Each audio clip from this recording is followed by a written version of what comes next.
Good morning, you guys. I hope you're doing well.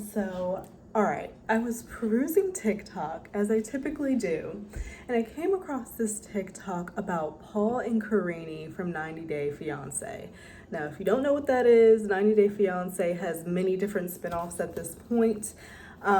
Truly many different. I think like the latest one is 90 Day Last Resort, where they're on the resort trying to fix their marriages from the fucked up start of their marriage on 90 Day Fiance, trying to get married in a span of 90 days when you don't even know each other at all. It's like couples who one person lives abroad and the other one lives in the States. They really don't know each other. They've been talking for months up to years via, technology, phone, video calls, sometimes not even that. So they meet up with these people abroad and think that they're going to get married within this 90 days to get a fiance visa to bring said person who's living abroad back to the States. Now, it's really sad because typically a lot of the times it's people in the States who are literally wanting love. Sometimes I feel like there's some of the guys, I feel like they're doing this kind of acting like passport bros, like they want a certain type of woman, so they think they're gonna go abroad and get that, like weird vibes. And I always think that they get what they deserve. They get what they deserve when they like get in contact with these women who solely just want to get their green card to come over to the States, because obviously, sir, you solely just want one thing as well. So it's a transactional situation at that point. But all these spin-offs going on with these different couples that are really, it's mess, it's drama. And as you know, I love to watch some mess. Like, I don't know what my problem is, but 90 Day Fiance, check it out. You will have episodes and shows to watch for months on end, like literally very bingeable, all of that.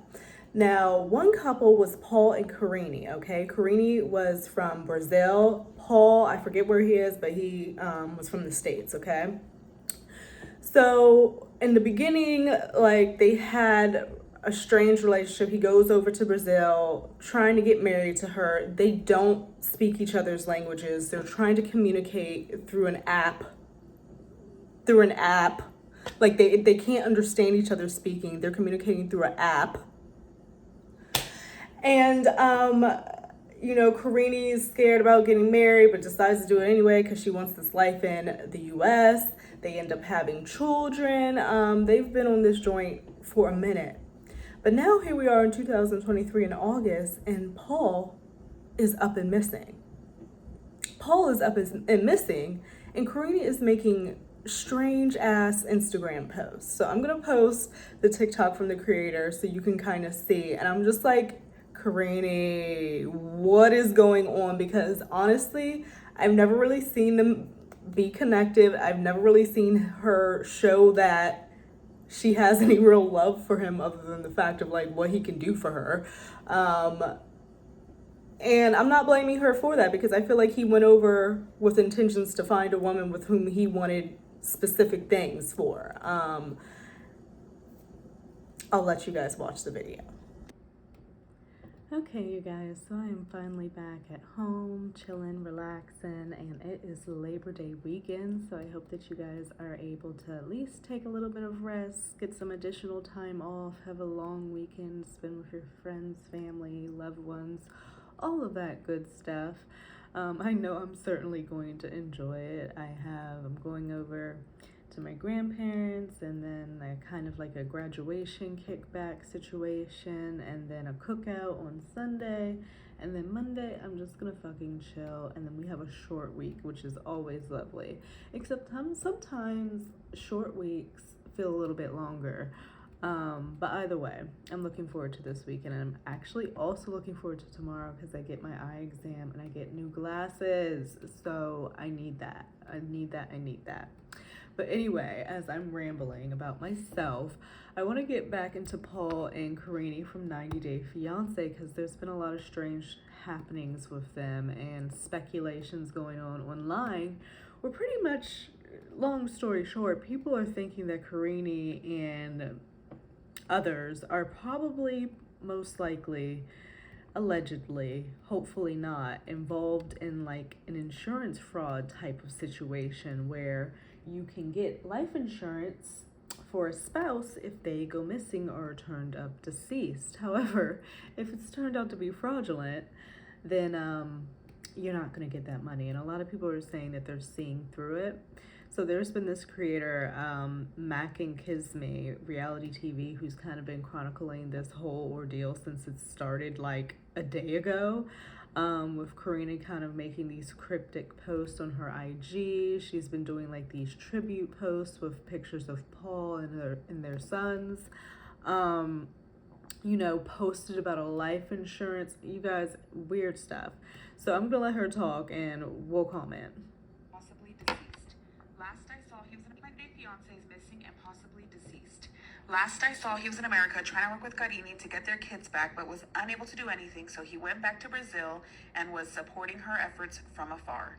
Just 19 to 20. So from the way that sounds, they were trying to get their kids back. They don't have their kids.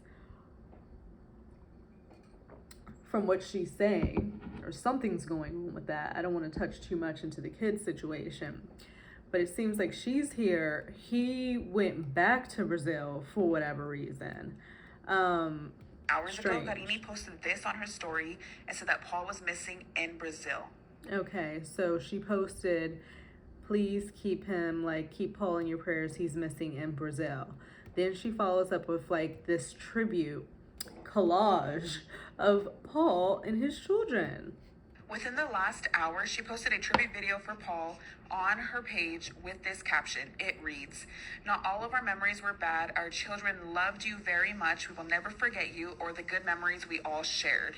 That's all she put, and she uses a lot of past tense, which makes it seem as if she knows he has passed away, or at least it's heavily implied that he did. Yes, it is. Anyways, guys, let me know your thoughts in the comments as always. Don't forget to follow if you haven't already so you don't miss any new. Okay, so that was the first post she made a day ago, all right?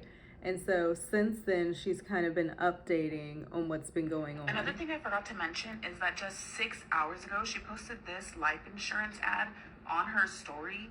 I'm not sure if this applies since he's in a foreign country, but he is still an American, so I'm not sure. I did think this was quite sketchy. What do you guys think? Let me know in the comments as always. Don't forget to follow if you haven't already. It's very sketchy. So let me tell you guys what the freaking post says with the life insurance. And she posted it on her story.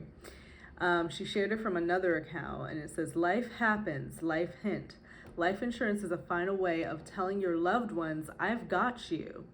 It's a gift that your loved ones will never forget." Why the fuck would you post that in the middle of you posting tributes and the fact that Paul is missing? Literally, I don't understand. And then I went to her IG and she was posting, I hope it's still up.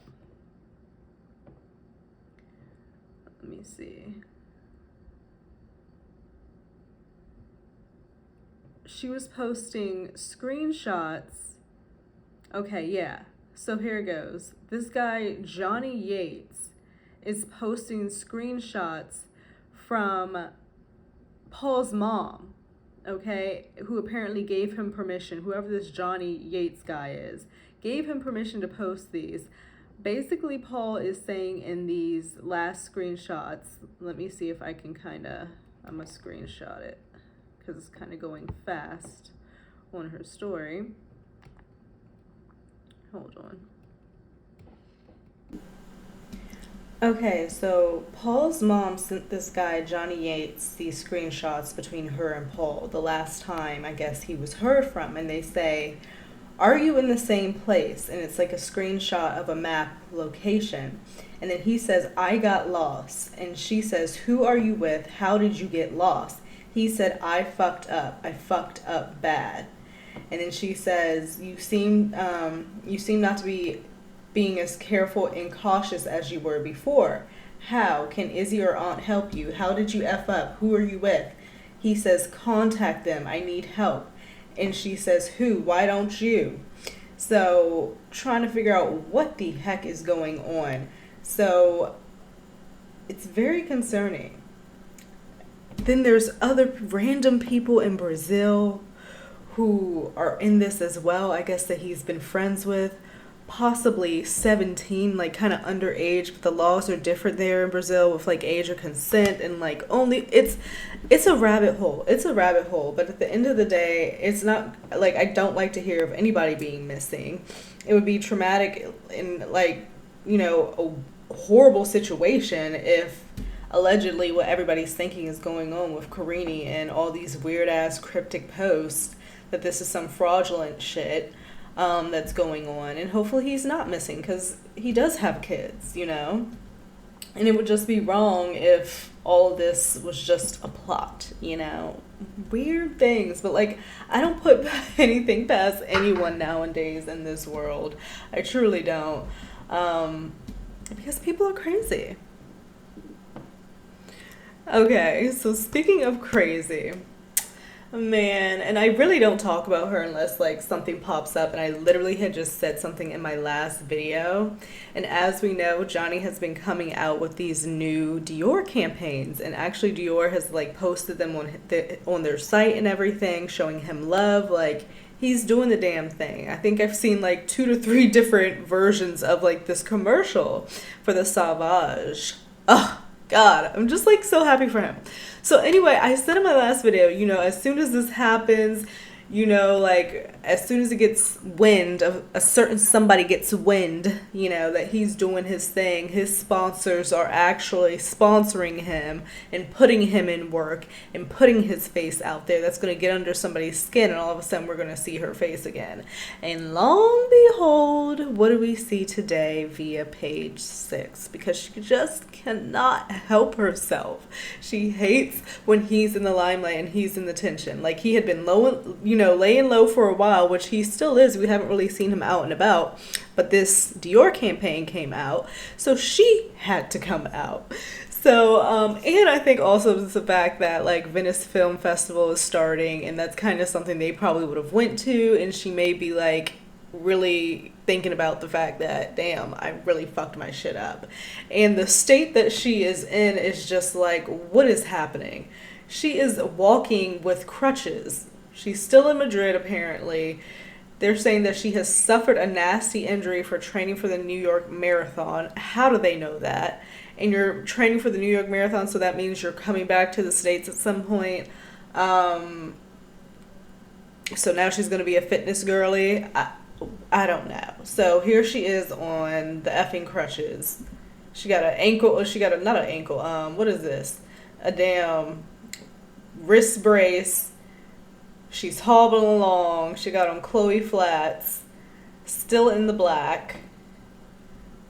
And they're getting these pictures of her.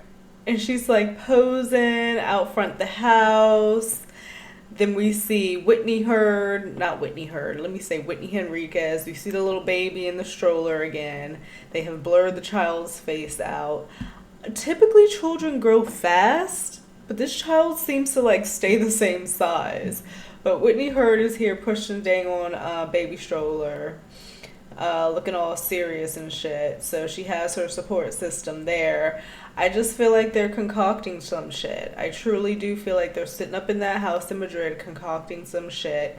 There's already discord going on, or there was discord going on. I tried to like step out of it because it was kind of overwhelming and I really wasn't understanding what was happening, but just discord within, people feeling like Brown and Rutnick, Camille, Ben, and everything were not doing what they should by Johnny, even though they won him this whole trial and, got his life back. Weird stuff. But I just feel like there's something going on. There's something going on. We had that Netflix documentary come out that I really didn't watch much of. To me, the bits I did see was just trial footage, and it was pissing me off, so I stopped watching it because it really couldn't like do that all over again. So I may have misspoke when I said it was like okay. Apparently it was not okay, but I did not watch the whole thing because I was getting pissed at the trial footage yet again with her lying fucking ass. But yeah, here she is hobbling along, her and Whitney Hurd pushing little baby. She's cheesing. It's like, what is this? Oh my god, like they're getting right up on her, right up on her. What happened to her like PTSD and being so scared about who could, who could be around her and who could touch her and who could, but she got these people all up at her front door, literally her front fucking door. At her front door, all up in her face. I do not get it. And I really, like, please stay your ass in Madrid. Do not come back and do the New York marathon. Nobody wants that for you. Nobody wants that. In other news, our favorite middle-aged couple that people love to hate are out on the town. And unlike the Taylor Swift thing where they were like, oh yeah, Meghan Markle went to Taylor Swift concert, da da da. No, there's pictures. Meghan Markle and Prince Harry went to Beyonce's Renaissance tour on date night. And I knew they had to. Like, you can't, like, be a celeb, like a A-list celeb, and not go see Beyonce when she comes to LA. Like, that just doesn't happen. So, it seems like they're in some type of VIP section. Like, they've got pictures. I see Doria, her mom there. I see some other lady in, like, this silver dress. I see this other lady in this silver kind of pullover and black top. You see Harry kind of in like this khaki pants, a blazer, gray toned. And you see Meghan in a white cami, it looks like, and a silver kind of pencil skirt and straight hair. So she's definitely on theme, and so is the rest of the crew. Harry even tried to get his gray in there with his sweater and blazer. But everybody is on theme with the colors that Beyonce has asked, with the silver moments. But they're out there, and this picture has catching Doria. She's cheering. She's kind of taking a picture with her phone. You see Harry kind of just like looking. And you see Meghan with her hands up, like clapping, like she's cheering and enjoying the show. So this was their date night. The former royals love Queen Bee. Prince Harry and Meghan Markle attend Beyonce's Renaissance Tour show at SoFi Stadium in California Friday night, a source confirmed to Page 6 in a photo shared on Twitter. The Duke and Duchess of Sussex opted to enjoy the concert from a private box. Okay, that's what it was, because it's like nobody else around them. Like, nobody. Nobody at all. Markle, who was standing in the row behind her mother, Doria, followed the Cuffed singer's birthday request for her fans to wear silver to the show. She rocked a sequins silver pencil skirt and white top. Harry also dressed up for the outing wearing what looked like a silver blazer over a gray shirt and light-colored pants. This is not the first time Beyonce and Meghan Markle have crossed paths. Okay, so then they're going to go into their whole, you're my princess moment. But yeah, they're out and about, and already let's see what the comments have to say, because they love to hate her. But I like that she's stepping out and doing her thing, because why not? Why not go see Beyonce in a private box with your prince? Oh, two dorks. Nobody cares about either of them, but you took the time to comment on them. Definitely not a happy date night. Look at his face. Oh my goodness. So, it's always going to be something negative. Always, always, always.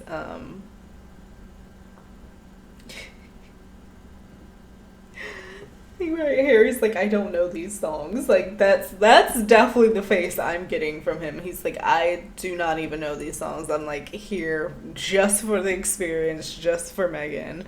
And they are all on theme, so they can't even say nothing.